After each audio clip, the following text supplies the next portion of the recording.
So the next topic of this chapter 2 polynomial is the relation between coefficient and zeros.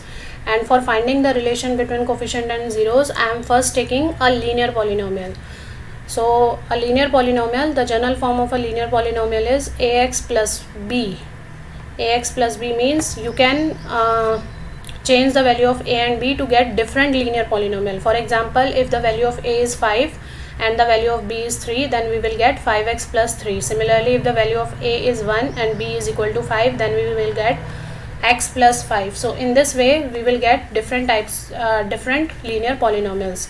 So now I am going to find out the zero of this polynomial. So for finding a zero of this polynomial, we have to put the polynomial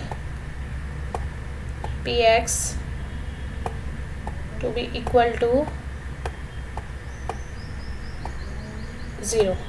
So for finding the value of any polynomial, we have to put the polynomial equal to 0, because 0 of a polynomial means the value of x for which this polynomial will become equal to 0.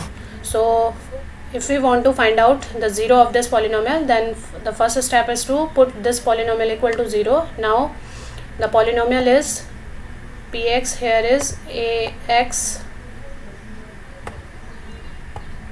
this is ax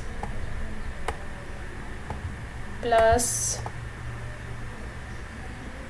b, which is equal to 0. So ax plus b equal to 0 means x equal to minus b upon a. So now just look at this value. This x represents the 0 of this polynomial. B, if you look at the linear polynomial, then b represents the constant term and a is the coefficient of x.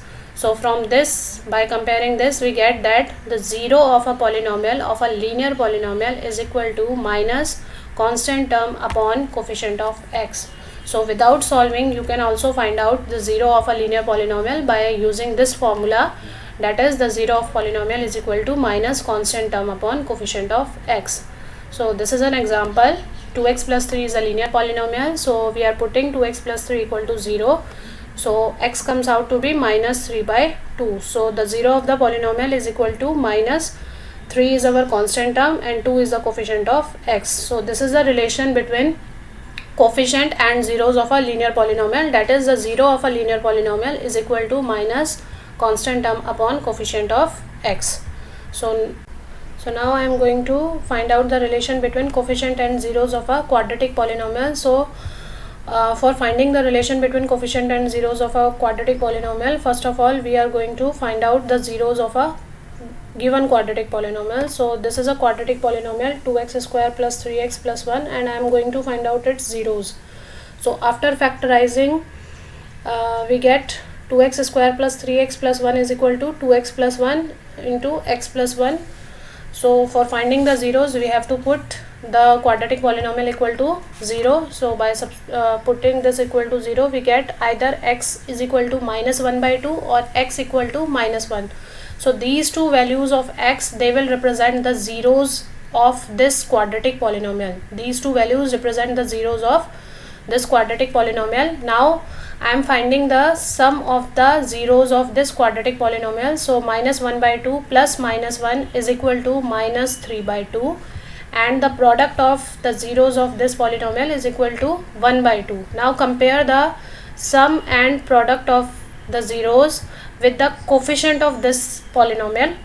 So if you look at the sum and coefficient of this polynomial, then you will find that this 3 is the coefficient of our x, this number 3, this is the coefficient of x, and this number 2, this is the coefficient of x square. So we can say the sum of the zeros of a quadratic polynomial is equal to minus coefficient of x upon coefficient of x square. Similarly, the product of the zeros is equal to 1 by 2, and 1 is the constant polynomial and 2 is the coefficient of x square. So we can say the product of zeros of a quadratic polynomial is equal to constant term upon coefficient of. So if ax square plus bx plus c is a quadratic polynomial, this is again a general form of a quadratic polynomial. You can just substitute different values of a, b and c to get different quadratic polynomial. So if px equal to ax square plus bx plus c is a quadratic polynomial, then the sum of the zeros of quadratic polynomial is equal to minus b by a, where b is the coefficient of x and a is the coefficient of x square. Similarly, the product of the zeros of quadratic polynomial is equal to c by a, where c is the constant term and a is the coefficient of x square. Now if I am going to represent those zeros of a polynomial by some symbol, so I am denoting the first value of x by alpha and the second value of x by beta.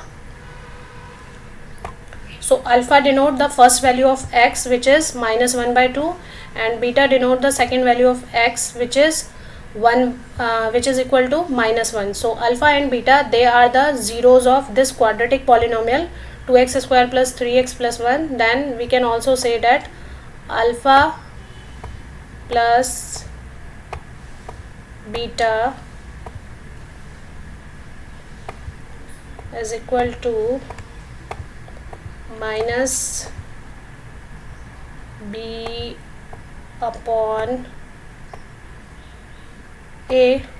So here alpha and beta represents the zeros of this quadratic polynomial. So alpha and beta is equal to minus b by a, and alpha plus beta means the sum of the zeros of this polynomial, and alpha beta means the product of the zeros of this polynomial. This is equal to c by a.